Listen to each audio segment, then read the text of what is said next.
అందుకే యేసు ప్రభు మరణాన్ని నిద్ర అని పిలిచాడు. ఎందుకని? క్రీస్తునందుండి మృతులైన వారు ధన్యులు, వారు మొదట లేతురు. క్రీస్తుకు బయట చచ్చిన వాళ్ళు, క్రీస్తునందుండి మృతులైన వారు ధన్యులు, వారు మొదట లేస్తారు. క్రీస్తుకు బయట ఉండి చచ్చిపోయిన వాళ్ళు, క్రీస్తుకు బయట మరణం నిత్యనాశనం, క్రీస్తు లోపల మరణం ధన్యం, ధన్యకరం కదా. ఎంత అద్భుతంగా ఉంది కదా బైబిల్. అందుకే అపోస్తలుడైన పౌలు అంటాడు, నా మట్టుకైతే బ్రతుకుంటే క్రీస్తే, చావైతే. ఈ మాట ఇంకెవరు చెప్పరు, చావైతే లాభమని. ఉదయాన్నే వెళ్ళి పక్కింటికి మనం చచ్చిపోతే నరకానికి వెళ్తానండి, నీకు పొద్దునే చావు అనే మాట కాబట్టి ఇంక రాదా, ఇంక వేరే పదం రాదా?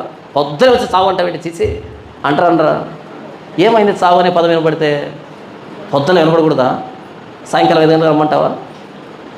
అప్పుడు మాట్లాడుకుందాం కానీ చావు గురించి. భయం చావు అంటే. కానీ అపోస్తలుడైన పౌలు అంటాడు, చావు అయితే లాభం. ఎందుకు లాభం అంటే, పునరుద్ధానుడైన యేసు ప్రభువుని అంగీకరిస్తే మరణం అంటే భయపడాల్సిన అక్కరేంటి? మనం నమ్ముకున్నది ఎవరిని? అప్పులు తీర్చే యేసు ప్రభువుని. అందుకే భయపడి వస్తున్నాం మరణానికి.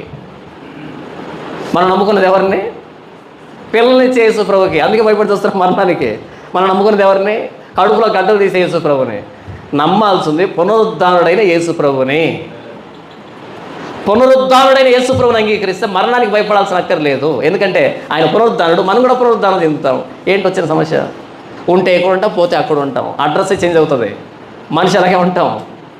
ఎక్కడున్న వాడికి అడ్రస్ ఉంటుంది, అక్కడ ఉంటే అటు అడ్రస్ ఉంటుంది. ఎక్కడుంటే ఈ ప్రపంచాన్ని చూస్తాం, అక్కడికి పోతే ఆ ప్రపంచాన్ని చూస్తాం.